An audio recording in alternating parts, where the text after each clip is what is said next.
Olá, meus amigos e amigas, estamos de volta com um vídeo especialíssimo, outro bate-papo, como aqueles que vocês já começam a se acostumar. Hoje conosco, presença aqui de uma pessoa muito querida e que vai passar aqui esses minutos ou horas, a gente nunca sabe, né? Mas pelo menos uns bons minutos, com um papo franco aqui, uma conversa sobre aquilo que a gente muito gosta, né? Que é a literatura e que tem sido os motivos, né? O centro dessas últimas conversas que nós temos feito aqui com várias pessoas do meio, tanto aqui do Maranhão quanto de outros lugares.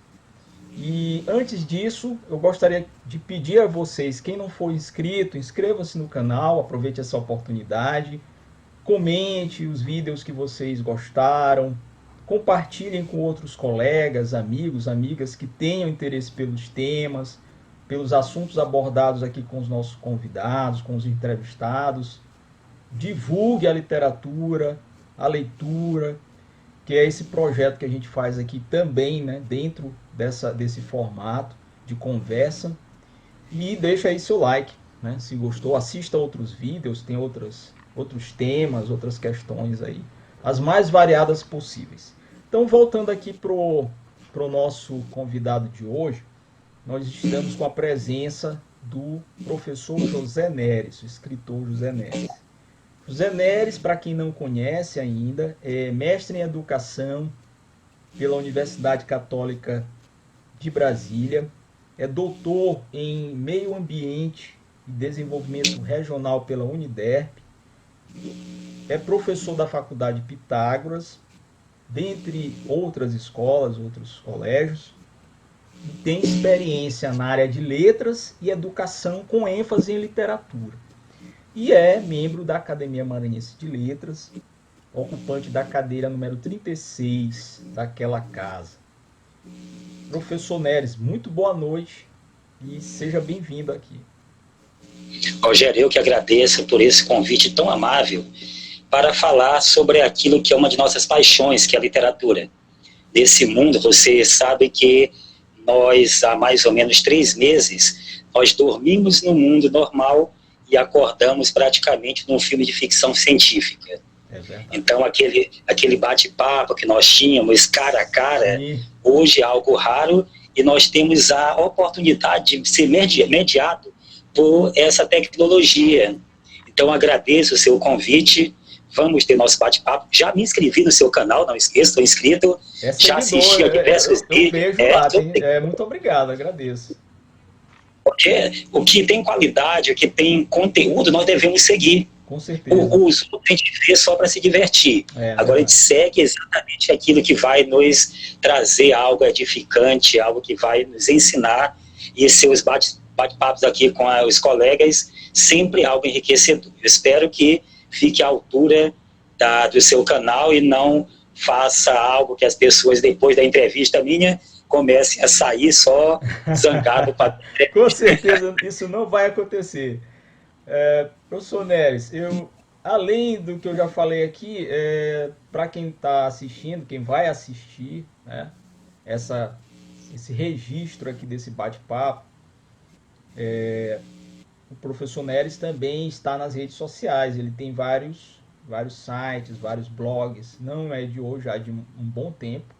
E se alguém tiver interesse em conhecer mais um pouco da obra, de textos, de artigos, eu sugiro aqui que vocês procurem. Tem o joseneres.blogspot.com, tem o joseneres.com, tem o joseneres.wordpress.com, são alguns deles. Tem também, acho que no YouTube, não tem, professor? Tem um canal do YouTube, inclusive um canal inteiramente dedicado à literatura maranhense. O nome do canal é Nossas Belas Letras, que foi um projeto com alguns alunos de literatura maranhense, literatura regional, e eles produziram 30 e tantos vídeos sobre autores maranhenses, e colocamos lá, para quem quiser, tem Salgado Maranhão, Nauro Machado, Alete Nogueira, Max Fábio, tem vários vídeos, e são alguns com excelente qualidade para quem quiser aprofundar um pouco mais nossa literatura. E tem também o meu próprio canal, né, mas que eu coloco esporadicamente alguma coisa, mas sempre voltado para a educação e para a literatura. Perfeito, perfeito. Bem, meus amigos e amigas, o professor Neres também tem obras aí, dentre tantas que ele tem, né? Mas eu vou citar algumas que, se vocês tiverem interesse depois em pesquisar, procurem aí. Quem quiser conhecer melhor o texto do professor, vocês têm, o professor Neres tem Negra Rosa e outros poemas, tem A Mulher de Potifar, que é mais ou menos como uma peça teatral. Depois ele vai falar de cada uma dessas coisas, mas tem as 50 Pequenas Traições, para quem gosta de microcontos. É uma obra interessantíssima, numa área que não é nem um pouco fácil de escrever, que são microcontos. Tem uma outra obra que nós vamos conversar daqui a pouco, eu vou querer chegar lá porque é uma das coisas que também me chama muita atenção. O professor Neves escreveu Montello, Benjamin da Academia, sobre o grandíssimo Josué Montello. Estratégias para matar um leitor em formação, que é outra obra de cunho mais pedagógico, mas não deixa de ter também a escrita literária, que eu sugiro a leitura porque ele traz questões até hoje atualíssimas. A obra já tem um certo tempo que foi escrita, mas até hoje rendem, as temáticas que estão lá rendem grandes discussões. Tem a obra Os Epigramas de Arthur, que foi escrita em parceria, né, em coautoria com o Dino Cavalcante, Sombras na Escuridão e Restos de Vidas Perdidas. Isso para vocês começarem, além das centenas de artigos, enfim, em jornais, em periódicos daqui do Maranhão, na nossa cidade, e em sites literários, enfim, em revistas. Mas vamos ao que interessa. Professor Neres, a sua trajetória de vida, ela está conectada, interessantemente, a várias cidades e a vários estados. Muito embora o senhor seja maranhense, você seja maranhense, nascido em São José de Ribamar, mas a sua vida tem um trajeto de deslocamentos até esse seu retorno a São Luís. Nós queríamos agora ouvir um pouco sobre esse itinerário e a sua ligação com todos esses lugares ao longo da sua vida até aqui. Muito bem, como você disse, eu nasci em São José de Ribamar, na Rua do Vieira, uma rua que eu acho muito simpática, sempre que eu vou a Ribamar eu passo por lá, e lá praticamente a rua inteira é de parentes meus. Agora, você às vezes tem um certo problema de identidade familiar, a partir do momento que você nasce e com algumas semanas de vida vai para outro lugar distante daqui. Foi o que aconteceu comigo. Eu nasci e você sabe que todo mundo, quando nasce, não é questão filosófica, é questão biológica, todo mundo, quando nasce, já está predestinado a morrer. Perfeito. Mas alguns vão morrer um pouco mais cedo, e alguns vão morrer bebê. Esse era o meu destino. Eu nasci com uma doença que eu não sei qual é até hoje, nunca descobriram, e a ideia era, eu deveria viver algumas semanas, talvez alguns meses de vida. Então, minhas duas irmãs, que vieram um pouco antes de mim, nasceram, tiveram a mesma doença e faleceram. Faleceram com meses de idade. Então, o destino meu seria esse. As pessoas que me conheceram bebê dizem que eu era apenas um pedaço de gente. Tanto que minha mãe de criação guarda uma camisa que eu tinha quando eu era bebê, que simplesmente, Rogério, não cabe, porque, não, vamos dizer assim, fica muito apertado para um boneco desse que as crianças têm, que as crianças têm. Sim. Esses bonequinhos, a camisa não dá mesmo, tão magro que eu era. E até tem a história interessante de que um tio meu chegou para me visitar, e quando ele chegou, ele viu aquela criança na rede, ele pediu licença, a família conta isso, trouxe um maço de vela para acender pela alma daquela criança que possivelmente não sobreviveria até o dia seguinte. Então, desde esse momento, eu já acho o seguinte, eu sou um vitorioso. Eu sou uma pessoa que venci esses obstáculos.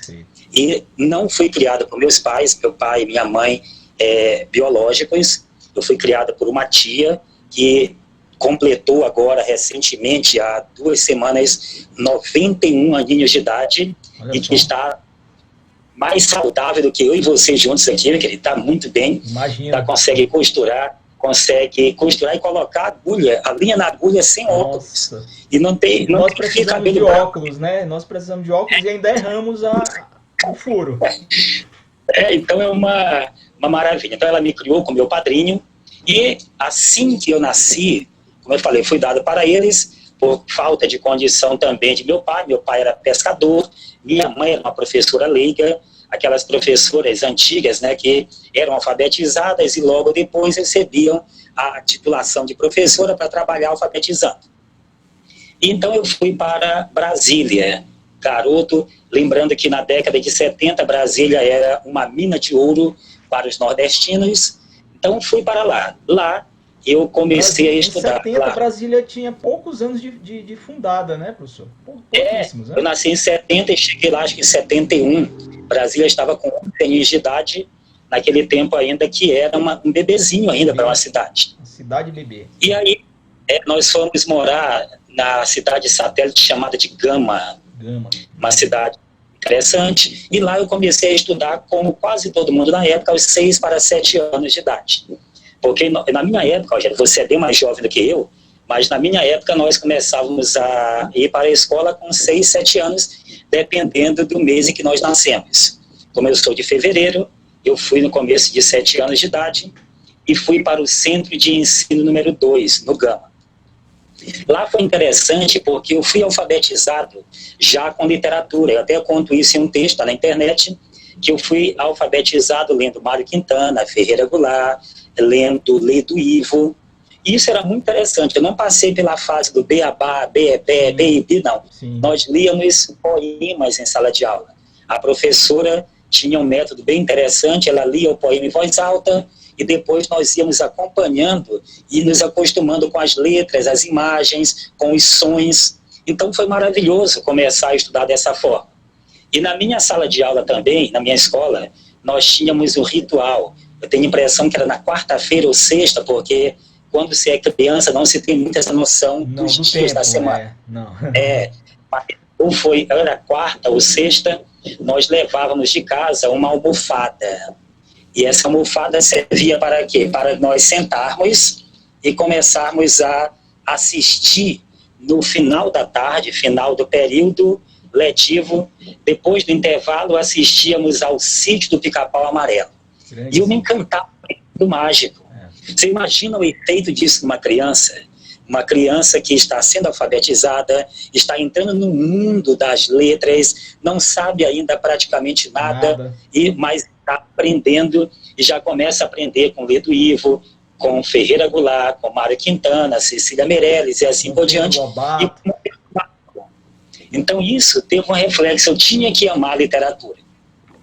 E aí depois nós ficamos no Gama vários anos, até que eu já lembro que já ia fazer o que era equivalente na época à quinta série, hoje seria o 6º ano, então, não, na verdade era terceiro para quarto. Então nós fomos morar em uma cidadezinha chamada Lusiânia, mas não era ainda o centro de Lusiânia. Nós morávamos num lugar chamado Parque Estrela d'Alva, que para muitos também é chamado Parque Mingoni. Até hoje lá é muito complicado. Tem vários nomes, né? Tem vários nomes, porque eram vários loteamentos. Era aquele momento em que as pessoas faziam loteamento, nós comprávamos o terreno e fazíamos a casa. Então havia vários nomes, Parque Mingoni, Parque Estrela d'Alva, tem vários nomes, até hoje lá é meio complicado saber qual é o nome exato. Mas hoje... oficial, ninguém sabe. Os oficiais, o pior, todos são oficiais. Isso que é o pior. Pois é verdade. Acaba ficando. E aí lá eu fui estudar na escola Estrela d'Alva, que era recém-inaugurada. Tive professoras, no caso, maravilhosas, e nessa escola eu aprendi muito, porque nós tínhamos algumas disciplinas que eu acho que não deveriam ter saído da estrutura. Nós tínhamos técnicas comerciais, aprendíamos a fazer documentos, aprendíamos tudo isso, tínhamos técnicas agrícolas, aprendíamos a plantar, aprendíamos a colher, aprendíamos o ciclo da plantação, tudo isso nós aprendíamos em sala de aula. Inclusive, naquela época, uma época maravilhosa, década de 70 já para 80, nosso lanche, a famosa merenda escolar, não era como hoje, que tem um programa que chega, um caminhão, descarrega, não. Do governo, né? na horta da escola. Era um ciclo interessante. Cada dia da semana tinha uma turma que era responsável por cuidar da horta e fazer todo o processo de plantio. Vocês plantavam, cuidavam da horta, cuidavam, depois isso, colhiam e comiam esse alimento. Isso, olha que coisa maravilhosa. Então era um momento bom da nossa escola. E aí, essa escola tinha até o equivalente, aí sim, até a 4ª série não tinha já, que chamava naquela época de, como é que chamava, primeiro grau maior, não tinha. Sim. Então, eu tinha que estudar agora na sede, que era em Lusiânia, uma cidade que mora em meu coração, sem dúvida alguma, e só que havia um problema muito sério. Eu tinha na época o quê? Uns 11, 12 anos, estamos começando a década de 80, e a escola era longe. Para ter uma ideia, do Parque Estrela d'Alva para Lusiânia, para Centro de Lusiânia, são mais ou menos uns 30, 40 quilômetros. Nossa, eu acho que são 36 ou 38 quilômetros. É muito longe. Longe demais. E era você saía de casa, então, para estudar. E da minha geração, dos garotos que brincavam comigo, apenas eu tive a oportunidade, com esforço gigantesco de minha mãe de criação, meu pai de criação, que eu sempre chamei de pai e de mãe também, assim como sempre chamei minha mãe de mãe e meu pai também de pai.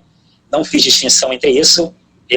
Enquanto muita pessoa não tem pai nem mãe, eu tive 2 de cada um. Então, fui infernizado. E como? E aí eu saí. Oi? E como foi, né? Graças a Deus. E aí eu saía de lá. Só que foi na época, nós tínhamos o governador Joaquim Roriz, e ele teve uma ideia estrategicamente interessante. Agora, na prática, para quem morava longe, não era muito. Ele fez 4 turnos de aula. O primeiro turno começava às 6h30 até às 10h30, aí começava outra aula de 10 e pouca até praticamente 2, aí depois das 2, não, 1, 2 por aí começava, eram 4 turnos sem ter que construir escolas. Agora, o meu turno era o primeiro. Então eu saía de casa, Rogério, 4h30 da manhã. Nossa, naquele frio de Goiás, que às vezes, dependendo da época, madrugada, às vezes com a temperatura de 3, 4, 5 graus. Baixas temperaturas. Né? Então, baixa temperatura. E eu tinha que andar naquela escuridão aproximadamente 2 a 3 quilômetros. Eu não sei a medida exata, mas era mais ou menos isso. Era mais ou menos em passo acelerado, mais ou menos 3 horas, 30 minutos, dá mais ou menos 3 quilômetros. E aí eu pegava o ônibus, porque o ônibus que passava perto da minha casa não servia para mim. O que servia para mim era justamente esse que passava 3 quilômetros em um lugar que na época é chamado de Feirinha, que hoje nem existe mais. Quando eu passei por lá não tinha mais. E aí eu pegava o ônibus, ia para a escola, chegava lá aproximadamente às 6h15, 6h20, assistia a aula, e quando voltava era um calor infernal, porque era uma diferença de temperatura gritante. Saía 5, 6 graus, quando voltava era 32 graus. Então, mas eu não desisti. Os meus colegas, quase todos não tinham essa oportunidade de ir para estudar. Eu aproveitei mas não localizei, então tive essa sorte. Quando chega em 86, quase 87, Brasília e Goiás e Lusiânia também já estavam mais ou menos fechados para essas pessoas que eram as pessoas que foram trabalhar. Sim. E aí meu padrinho... Construíram Brasília, né? Os nordestinos ficaram por lá, né? Já não tinha mais tanto emprego assim. E meu padrinho, muito doente, com problemas de saúde séria, ele tinha um sonho. O sonho dele era voltar para o Maranhão e aqui falecer. Então, ele simplesmente vendeu tudo que tínhamos por lá e voltamos para cá. Eu chego aqui no final de 86, quase 87, e comecei a estudar e tive que completar o estudo, né, porque vim de lá e, como hoje tudo é muito fácil, tudo é internet, tudo é resolvido, mas na época não. Então, como nós viemos, eu esqueci um documento e tive que fazer uma série de novo aqui, que foi o 8º ano que eu fiz na escola de Perdigão. Anos, né? Oi? Teve que reprisar um dos anos. Um dos anos Um teve que dos fazer anos. novamente. É porque eu não tinha documentação comprobatória. Eles estão Sim. certinho, né? Então esse aí eu esqueci, que eu saí da metade para o final. E aí eu estudei. E aí um dia eu passei ali pelo Monte Castelo, e você sabe que naquela época, na década de 80, um dos sonhos da garotada era entrar para a antiga escola técnica. Sim. Então eu passei por lá, né, e fiz a inscrição. Passei, fui aprovado. Até hoje nós temos o grupo dos colegas lá da antiga escola técnica. Fiz construção civil, que depois virou o nome Edificações. Edificações, é. E aí terminei o curso, e aí eu deveria ir para a engenharia. Inclusive eu comecei esse percurso da engenharia. Mas durante uma aula de ética e filosofia com o professor Marcos Muniz, que está por aí ainda, a pessoa agradeço. Professor também na UFMA. Um cidadão brilhante. E aí ele falou o seguinte: era uma aula de filosofia e ética. Ele mandou ler o livro do Adolfo Sanches Vasquez, Ética. Sim. Eu li aquele livro todo. E observe que maravilha, Rogério. Naquela época, nós, alunos de ensino médio, o antigo segundo grau, líamos um livro inteiro daquela complexidade. Vasquez, que na verdade é estudado hoje pelo aluno de filosofia, né? Lá na universidade. E às vezes da pós-graduação. Perfeito. Isso, e aí eu li aquele livro inteiro, mas aí um dia o professor Marcos Muniz, que era um professor linha dura, né? Professor linha dura, embora endurecesse sem perder a ternura jamais. Verdade. Ele chegou e falou em sala de aula o seguinte: olha, tem nota 10 para quem tiver lido um livro aqui e se dispuser vir aqui para frente contar a história do livro e analisar o livro. E eu tinha lido, naquela época, João Moana, Maria da Tempestade. E eu era possivelmente o aluno mais tímido da turma. Era muito tímido, como continua até hoje com a timidez, mas nós temos que controlar a timidez, porque senão o mundo nos engole. Então nós temos que controlar a timidez, mas mesmo assim, quando o professor fala em nota 10, o aluno é movido por essa energia, né, da nota, eu fui para lá e fiz o trabalho. Até lembro da frase da minha colega Karina Moalen, que é o professor da UFMA hoje. Quando eu terminei, ela falou assim: nossa, você não gaguejou, foi ótimo. E aí eu percebi, naquele momento, que eu tinha um pendor maior para as letras do que para a engenharia. Mas quando eu fiz descoberta que veio pela filosofia. A filosofia lhe mostrou o caminho da literatura, né? Isso. E eu tinha um professor que morreu há menos de um mês, o professor José Luiz Carvalho dos Santos. E ele chegou um dia de sala de aula, levou uma música, era Travessia, analisou a música, mostrou. Eu falei: gente, é isso que eu quero. Então, eu era um bom aluno, inclusive, dessa área de cálculos. Sempre gostei muito, até hoje gosto muito da área de cálculos. Mas aí, quando foi fazer vestibular, naquela época, nós tínhamos colocado duas opções, a primeira e a segunda. Primeira e segunda opção, né? A minha primeira opção foi letras, e a segunda foi, vê se adivinha aí. Filosofia. Matemática. Tá. Era algo que é insano para muita gente pensar hoje. Mas aí eu passei para letras, entrei no curso, estudei bastante e me formei. E eu tive sorte também de terminar o curso, integralizei o curso no tempo normal. Tive na Universidade Federal do Maranhão professores brilhantes, posso citar aqui alguns: Sônia Almeida, Sônia Batista, tive professores como Demetrio Sacomandi, tive muitos professores, Salvador Brito. Então eram professores que até hoje eu sempre digo: gente, eu sou um pouco do que eu sou porque eu tive excelentes professores. Ivone, então eram professores maravilhosos. E aí eu terminei o curso, e naquela época, eu termino em 94 para 95, naquela época o São Luís e o Maranhão ainda não tinha curso de pós-graduação. E aí um dia eu vi numa revista, porque também não tínhamos internet também em 94 disponível. Eu vi numa revista uma propaganda da PUC de Minas Gerais. E a PUC dizia o quê? Que havia um programa chamado PREPES, e você poderia se inscrever para fazer uma pós-graduação, a especialização. Então eu E como era o processo? O processo era o seguinte, você tinha que comprovar, na época tinha que comprovar um vínculo em educação, tinha que ser graduado, não podia ser graduando, tinha que ser graduado, Sim. e deveria, além de mandar a inscrição, mandar uma carta de próprio punho explicando por que queria fazer aquele curso. Eu estava recém-casado, mas eu arrisquei, coloquei e fui aprovado. Chegou a carta de aprovação, fiquei muito feliz, e com a carta já veio a foto, que eu tinha mandado a foto também, de todos os colegas de turma, e então lá vou eu estudar em Minas Gerais. Minha esposa na época estava grávida, meu primeiro filho. Aí foi que ano mais ou menos, professor? Isso foi em 97 para 98. Certo. 97. Então, eu casei em 96, foi em 97. Então, nós fomos para lá. E aí, eu olhei no mapa, né, liguei para lá e perguntei como seria. E disseram, são cerca de 30 horas de viagem. Eu falei, então, vamos de ônibus. É rápido e mais barato, claro.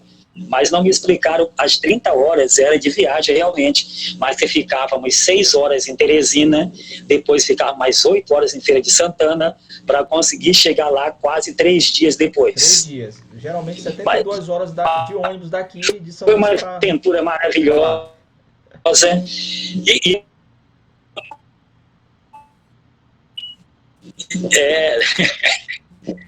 era uma viagem maravilhosa. Então, aí eu cheguei lá, já cheguei com um dia de atraso.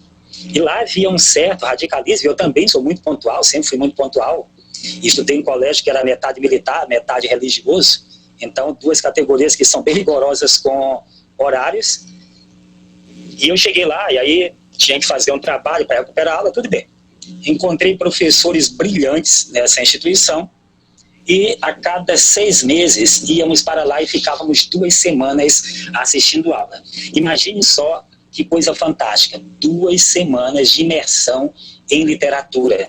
Não só em literatura, como em cidades próximas, que nós íamos visitar Mariana, Ouro Preto, e vendo a literatura que aconteceu ali. Sim. Então, lá eu estudei muito Guimarães Rosa, Murilo Rubião, esses autores mineiros, os brasileiros, Machado de Assis. Tive a honra de ser... Minas é pródiga em grandes autores, né? Minas é pródiga em grandes autores. E porque também lá o estudo do curso era diferente do que nós temos após hoje. O curso era o seguinte, nós tínhamos teoria literária e tal, e cada módulo você estudava um escritor em particular. Sim. Então nós tivemos um módulo inteiro estudando Graciliano Ramos com o professor Wander Melo Miranda, que é uma das maiores autoridades do mundo em Graciliano. Nós tivemos um módulo inteiro estudando Machado de Assis com o professor Aldemaro Taranto Goulart, que é uma autoridade, e o professor Hilton Cardoso, um dos mais experientes professores sobre Machado de Assis. Estudei Carlos Drummond de Andrade, professora Maria Zilda Cury, acho que foi Maria Zilda Cury. Então, fui estudando esses autores e era fantástico isso. Você praticamente ali vivia imerso na literatura. Então, eu passei 2 anos nesse envio para Minas Gerais, São Luís. E nessa época, eu já era professor substituto da UFMA, que eu fiz o concurso, passei. E antes de fazer esse concurso, antes de ir para Minas, eu tinha feito outro vestibular. E eu fiz comunicação social, radialismo. Comecei a estudar radialismo, mas aí, quando eu era professor substituto da UFMA, eu recebi uma incumbência que era eticamente meio problemática. Sim. Eu seria professor da minha própria turma. E aí fica aquele choque meio complicado na distribuição de turma. Mas aí foi um tempo também que eu fui para Minas e tive que trancar o curso de radialismo, não concluí o curso, mas aprendi muito por lá também. E aí depois passei um tempo estudando em Teresina. Lá nós fizemos um curso de acesso ao doutoramento naquela época, em Teresina, passei acho que mais ou menos 1 ano estudando em Teresina. Depois houve um problema que o curso não tinha reconhecimento, então não valeria a pena continuar. E depois de alguns anos, eu fui fazendo pós-graduação, fiz pós-graduação além de literatura brasileira, eu também tenho a pós-graduação em pedagogia empresarial, e Educação Corporativa, em Metodologias de Ensino de Língua Portuguesa e Língua Espanhola e em Meio Ambiente e Sustentabilidade. E aí surgiu a oportunidade de fazer o mestrado, porque aí já estava um pouco melhor. E foi feito, eu trabalhava na antiga Fama, foi feita uma parceria, o Minter, com a Universidade Católica de Brasília. Sim. Então, fizemos a prova, né? Vieram para cá, fizemos a prova. Foi um processo bastante, vamos dizer, demorado e um processo bastante rígido, porque eles estavam fazendo uma experiência de parceria, era o primeiro Minter deles, e o MEC exigiu. A aula que nós teríamos em São Luís deveria ser a mesma de Brasília. E vez ou outra nós deveríamos ir para Brasília também estudar um pouco.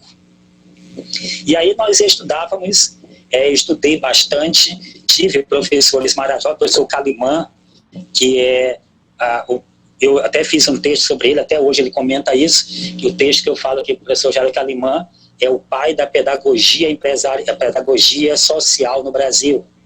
Tive a honra de ser aluno do professor Cândido Gomes, da professora Cândida Moraes, da professora Kátia Taroquela, da professora Sândia Francesca, então, Jacira Câmara. Então, tivemos os professores fantásticos e meu orientador também, o professor Afonso Galvão.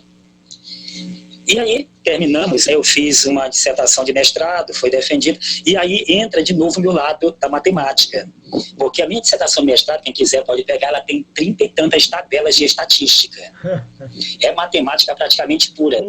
Então, era muita matemática, muita estatística, e eu lembro que na banca tinha uma doutora em estatística, e ela fez uma pergunta para mim, ela falou para mim claramente, eu fiz todos os cálculos, sei que está certo, mas quero saber como é que você fez o cálculo. E eu passei parte da apresentação explicando como fiz o cálculo, ela elogiou muito e ela não entendia como é que alguém de letras fazia aqueles cálculos. Então, mas é pela paixão pelo número que eu tenho. E aí terminamos. Na época, eu poderia ir logo para o doutorado, mas aí tinha um desgaste financeiro, tinha um deslocamento de ir imagine você ir toda quarta-feira para Brasília e voltar para continuar trabalhando. Muito dispendioso. É um desgaste financeiro. É dispendioso e fisicamente também é insustentável. Cansativo. Então, e meu professor lá, ele disse, gente, quem terminava o mestrado, terminava o doutorado em 2 anos, mas a regra dele, da aula dele, era o seguinte, era um livro por semana para resenhar e apresentar. Bem pesado.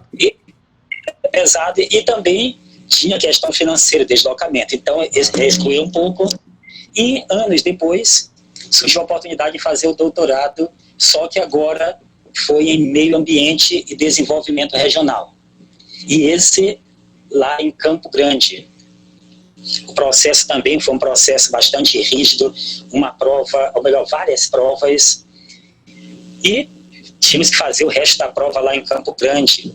Imagine também, Rogério, nós saímos daqui de São Luís e ir para uma cidade que é praticamente um caminho oposto, né, porque é muito difícil chegar a Campo Grande, e fomos para lá, fizemos a prova, fomos aprovados, tive essa honra de ser aprovado, começamos a aula, assistimos a muitas aulas, tive professores também brilhantes, como o professor Sabino, professor Ademir, professor Santino, professora Neiva, então, o professor Silvio Fávero e meu orientador também, o professor Gilberto Luiz, que é uma sumidade no assunto. E aí eu decidi juntar de novo, porque eu tinha me afastado da literatura para fazer um trabalho que era psicologia, muito ligada à estatística, na mestrado, e voltei e resolvi analisar como Zé Chagas trabalha o meio ambiente e a sustentabilidade em sua obra, já que é um tema que não havia nada escrito sobre isso ainda. Então, essa é a trajetória. Então, é uma trajetória realmente de idas e vindas, né? Mas para o meu bem, eu acho que quem saía 3 e pouca, 4, 5 da madrugada e andava tantos quilômetros numa escuridão e num perigo, e às vezes com chuva de granizo, não vai desistir com essas situações tão corriqueiras. Isso daí e aí eu consegui... Isso aí fica fácil, né? Depois de ter passado por essa etapa aí, Tudo que vier é muito mais simples, né? Ainda tinha um detalhe que poucos colegas meus sabem, mas até os 20 e tantos anos eu era praticamente cego. Eu fui começar a enxergar já com 25, 20 e poucos anos por aí. Eu fiz todo o ensino básico, o médio, eu fiz todo, e até a universidade eu fiz praticamente cego. Eu não via nada em sala de aula, eu só conseguia ver, eu conto isso na minha discurso de posse da academia, eu escrevia pela mão do professor no quadro. O professor escrevia, eu acompanhava o ritmo e colocava no caderno, porque eu não tinha muito facilidade. Mesmo assim eu trabalhava, tinha uma vida comum, e pouca gente percebeu, acho que ninguém percebia que eu tinha esse problema de visão muito avançado também. Né? Visual. Uma limitação muito grande.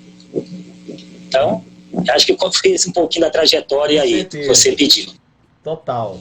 Professor Neres, um dos traços de sua obra é a capacidade de transitar com muita leveza, com muita fluência entre vários gêneros literários.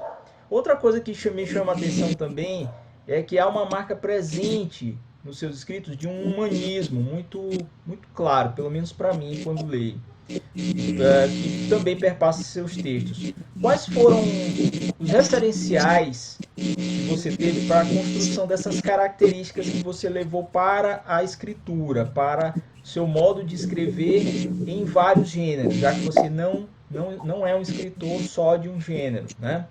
E a outra questão é quão desafiador é o ato de escrever? Hoje, essa questão dos gêneros, eu acho interessante também, eu gosto de fazer vários gêneros, algumas coisas eu faço, mas porque você lê muito, e aí como uma vez um aluno meu levantou uma ideia em sala de aula, num curso pré-vestibular, que eu achei fantástico. Esse aluno dizia para mim que ele não gostava de ler. E tem vários depoimentos de alunos sobre isso, e é uma das coisas que eu vou levar para a vida, porque eu gosto dessa parte quando falam isso, que alguns falam, professor, eu não gostava de ler até conhecer o Senhor, e pelo seu incentivo à leitura eu comecei a ler. Então, eu acho que um professor só pode ensinar alguém a escrever se ele também for alguém que queira escrever, tenha a mesma vontade, como só pode ensinar também alguém sobre leitura se ele for um leitor. Perfeito. Então, o que acontecia? Eu sempre gostei de escrever, e o escrever para mim era uma espécie de fuga, não fuga de realidade, não, mas de um cansaço muito grande, os trabalhos, você às vezes trabalha, eu trabalhei muito, Rogério, das 7 da manhã até as 10 da noite, então às vezes você está muito cansado e tal, e a distração é escrever. E aí eu comecei com a poesia. Sim. Novamente aquela ideia das revistas antigas, né, que vinham tal. E aí um dia numa revista veio uma espécie, não era um concurso, mas era um cidadão lá em Porto Alegre que queria quebrar o recorde mundial e ele queria fazer um livro com 1000 poetas. Então ele pedia que as pessoas mandassem poemas para ele, que ele ia selecionar aqueles que ele achasse que devessem aparecer no livro. Sim. E aí apareceu esse livro que está aqui em minhas mãos, que é o 1000 Poetas Brasileiros. Nossa. São 1000 páginas, observe que é um livro gigante, realmente. E é a primeira vez que eu publiquei algo, era poema. Não sei se é dos melhores, mas pelo menos foi publicado em 95. Sim. Então já faz um tempinho, 25 aninhos nós temos isso. E aí depois eu estava escrevendo e nessa questão de ler tudo, e lembra que é uma discussão que houve um dia desses, ler somente poesia, ler somente prosa, não, eu sempre li tudo. Eu leio até bula de remédio se precisar, leio até o letreiro, as fachadas, porque eu gosto de ler. Eu acho que se eu aprendi a ler, a minha obrigação é ler.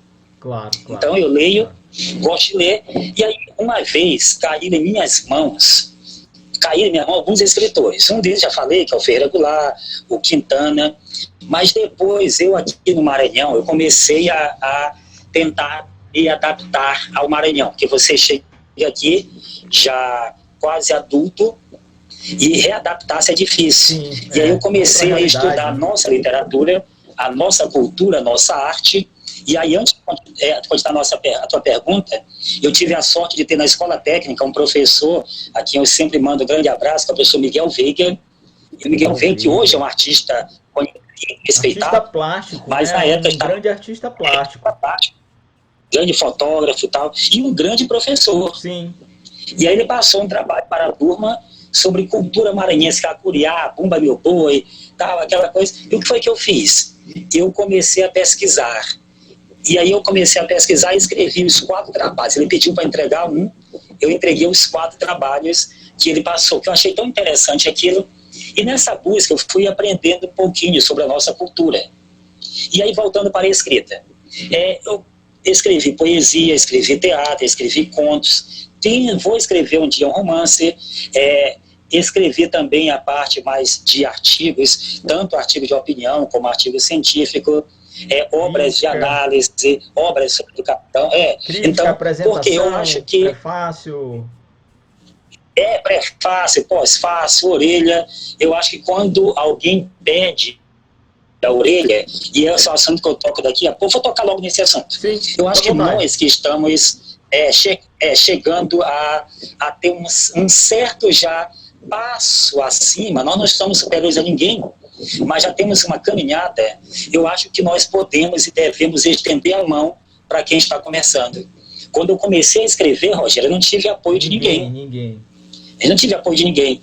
Você tinha que cavar com a unha. Sim. Quem era eu? Sim. Nada. Um cidadão, estudante, recém-formado em letras, no caso, quando eu comecei a publicar em jornais, por exemplo, e você mandava o texto para o jornal, e aí tudo bem, um dia saiu, e esse texto do jornal saiu, sabe como? Em 1998, eu estava no caminho, estava exatamente viajando para Minas. No meio do caminho, é tempo do orelhão ainda, né? Você liga para casa e minha esposa fala o seguinte: olha, meu primo Alain disse que no jornal saiu um texto com teu nome. Eu tinha mandado esse texto para o estado do Maranhão, foi o meu primeiro artigo sobre surf regular, em janeiro de 98. Então eu tive que esperar a volta, né? Hoje mandaria por e-mail e tal, hoje não. Esperar a volta para ver o artigo. E aí de lá para cá eu publiquei cerca de 500 artigos no estado do Maranhão. Um no Imparcial, umas dúzias no Jornal Pequeno, mais ou menos uma dúzia também lá no Jornal de Campo Grande. Mas eu sempre não quis ficar só em um gênero. Então, porque acaba fixando, e eu não sou o tipo inquieto, mas eu acho que você pode contribuir com algumas coisas e não ficar marcado. Fulano de tal só escreve isso, só faz isso. Então, eu tentei ir para vários gêneros, e o humanismo, você falou. Nós escrevemos para seres humanos, nós somos humanos também. Perfeito. Então, nada melhor do que destacar essa nossa essência humana em toda a obra. Se eu escrevo, por exemplo, um poema, eu fico pensando o que isso vai tentar mudar, ou pelo menos naquele momento, para quem vai ler. Quando eu escrevo um conto, será que vai servir para alguém se divertir, para alguém aprender alguma coisa, para passar um tempinho? Para rir, para chorar, para se emocionar, para lembrar de alguém. Para lembrar de alguém ou duvidar de alguém. Então, eu sempre penso no ser humano. Aquela velha frase: eu sou humano e nada que é humano me é estranho. Sim. Então eu preciso ser humano também. E nós estamos precisando um pouco dessa humanidade, desse humanismo. Muito, né? Não é humanismo. Hoje em dia mais do que nunca. De humanidade. Oi? Hoje em dia mais do que nunca. Precisamos mais do que nunca. Então eu penso sempre nisso. Pensar na questão política, que não tem como não pensar nisso, mas pensar também no ser humano, pensar naquele ser que talvez não tem voz nem vez, e nós podemos não falar por ele, mas falar com ele. Sim. Para que ele se sinta representado em alguns momentos. E é por isso que tem essa carga de humanismo nesses textos que eu faço, e eu também tento. Alguns alunos chamam a atenção disso, eu tento escrever da forma que eu falo. Muitos alunos dizem que quando pegam meus textos, eles sentem a minha voz falando. Ouve, como se estivesse lendo e ouvindo você falar o texto, né? Você dizer o texto. Porque eu não quero aquele texto que seja para erudir. Você pega um dicionário para poder entender o texto. Herméticos, textos herméticos. Eu quero um texto que o garoto que está no 6º ano entenda a professorinha que passe para o menino lá do jardim de infância, ele possa entender alguma coisa, que o doutor possa entender, meus colegas possam entender, aí sim será um texto um pouco melhor, que satisfaça. Então, não é aquela busca de um vocabulário. Observe que meu texto geralmente é um vocabulário simples, é um tom de conversa. Então, é o que nós podemos fazer para tentar. Agora, claro, na hora de fazer um poema, na hora de fazer alguma coisa, tem que ter uma espécie de ritmo diferenciado, um rebuscamento um pouquinho diferenciado, até para conseguir, quando precisa de uma rima, de uma questão de escalonamento do texto, mas a busca sempre é a simplicidade. Se alguém perguntar para mim, onde eu vou ser a simplicidade? Eu quero ser simples, porque eu aprendi com escritores simples, Mário Quintana, Ledo Ivo, Cecília Meirelles e esse povo. E o que é uma questão fundamental que você tocou, que de fato, muitas vezes e quase sempre o belo, ele está no simples, não é só no complexo, né? E mais, a questão da comunicabilidade, você ser entendido por quem lê, independentemente do grau, né, da formação. Então isso deveria ser, a princípio, quase que um mandamento, né, para os escritores, mas óbvio, alguns por questão de ego, outros por questão de escolha mesmo, né, escolha do seu caminho, né, não buscam isso, mas é essencial isso que você fala, no sentido de ser compreendido e de ter essa sua voz colada no que você escreve, né? Tanto que, de fato, seus textos têm essa característica da gente ouvir, né? Ao lê-los, ouvir a sua voz no texto. Agora eu quero passar para uma outra questão, a gente vai voltar à questão de uma coincidência. Eu, pelo menos, eu me lembrei disso, que tem a ver com esse seu passeio pelos estilos e com a cadeira número 36 da Academia Brasileira, da Academia Maranhense de Letras. Veja bem, a cadeira 36, antes da sua presença lá, foi ocupada por Tasso Fragoso, por Bacelar Portela e, por último, e aí que eu quero chegar, por Ubiratã Teixeira, certo? E o Ubiratã, pelo que eu me lembro muito bem, você também deve se lembrar bem mais do que eu, porque o conheceu, ele também, olha só a coincidência, ele, assim como você, era um escritor múltiplo, né? Ele era cronista, ele era contista, ele escrevia alguma coisa em teatro, enfim, ele era muito versátil, né? E a vida, né, faz essas coisas e você o sucede, né? Na cadeira 36 sucede um escritor que tinha muito, não estou dizendo que era igual, porque ninguém é igual a ninguém, na literatura muito menos, mas tinha muito dessa sua versatilidade com os gêneros, né? Isso. O Biratã, além de tudo, era um ser humano fantástico, aquele jeito turrão dele. Quem não conhecia o Biratã pensava que ele era um cara zangado, e não era. Briguento, né? Briguento. O Biratã era um cidadão. Ele era briguento na escrita, mas pessoalmente... E aí uma curiosidade também com o Biratã, nós participamos várias vezes do antigo Festival GE de Literatura. E um ano antes da morte de Biratã, na verdade um ano antes, eu encontrei com ele e ele era muito simpático comigo, muito carinhoso comigo.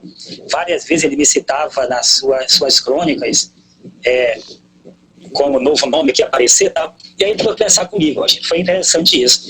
Nós sentamos ali próximo uma pracinha que tem, não é a praça da igreja, mas onde tem uma gruta ali próximo.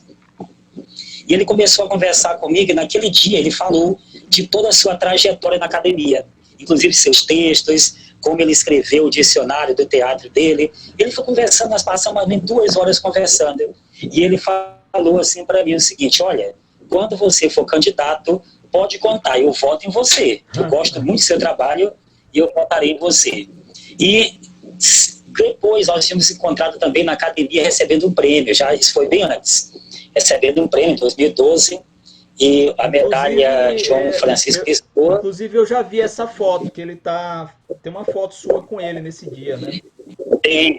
Tem. E aí, em 2012, ele falou a mesma coisa lá. Ele falou: se candidate à academia, você tem chance, você é querido aqui. Agora, o que acontece? Infelizmente, né, entrei para a vaga dele e eu respeito muito. Quando eu tomei posse, aí meu discurso de posse tem um estudo muito amplo sobre a obra dele. Eu li praticamente tudo de Biratã Teixeira. E era um cidadão que acho que era quinta-feira que ele escrevia, Sim, tinha era a coluna dele, né, no jornal. o prazer de ler aquele texto que ele escrevia. Hoje eu era encantado pelo texto dele, por ele em si também, mas eu fazia questão de... Era um dos que eu sempre lia, que eu corria atrás do jornal para pegar ali, para ler, era o texto do Biratã, porque era muito bom, né? Uma leveza gigantesca. Isso. Você lia o texto dele, você ria, você se emocionava. Isso. Às vezes ele era agressivo, às vezes carinhoso. É um cidadão que não pode ser esquecido, Biratã Teixeira. Nunca deve ser esquecido. E eu no teatro, um cidadão genial. E um crítico teatral também, um crítico literário. Crítico, né? Crítico de teatro, de cinema. A minha saga com Biratã Teixeira, e aí nós vamos, se falou em coincidência, quando eu entrei para a Escola Técnica Federal do Maranhão, eu falei para você antes, nessa situação, né, que eu comecei a procurar as questões maranhenses. E a minha sala de aula era uma sala, no modelo antigo, né, ao lado da biblioteca. Então, quando acabava a aula, ia para o intervalo, eu costumava, enquanto os outros iam lá para baixo e tal, ou eu ia para a quadra para jogar, aquela mania, né, que eu também sempre gostei de esportes, ou eu ia para a biblioteca. E na biblioteca eu comecei a ler. E o primeiro livro maranhense que eu li na Escola Técnica foi o Banquete de Biratã Teixeira. Sim. Foi a primeira obra que eu li aqui do Maranhão depois que eu cheguei. E eu fiquei impressionado, porque é um livro forte. O Banquete é um livro extremamente forte, é um livro até certo ponto pesado, duro, tenso. E é uma novela pequena, eu li, me encantei, guardei o nome Biratã Teixeira, procurei ler outras coisas dele, fui lendo, e você sabe, eu sempre falo isso com minha esposa, nós temos uma grande situação. Há alguns anos a gente nem pensaria, por exemplo, de chegar perto, como eu tive prazer de ter como amigo, o Biratã Teixeira, Nauro Machado, Zé Chagas, Alete Nogueira. Então, esse povo, naquela época, quando eu chego aqui, eram pessoas que estavam muito além da imaginação de um dia eu chegar perto. Inalcançáveis, então, quando... né? São aquelas pessoas que você... inalcançável. E aí, quando eu entro para a academia, né, e o Biratã falece. E aí eu sempre digo o seguinte, o falecimento dele foi um dia que eu simplesmente me isolei, eu estava escrevendo, e eu passei o dia anterior inteiro sem pegar internet, sem ver telefone, eu nunca gostei de telefone, mas aí foi o que eu fiz, eu simplesmente fiquei um bom tempo isolado, e eu estava nessa época na UFMA, dando aula novamente como substituto, e eu tinha aula 9 horas da manhã, 9 e pouca da manhã, e quando eu acordo cedo, eu pego o jornal e está lá, faleceu o Biratã Teixeira.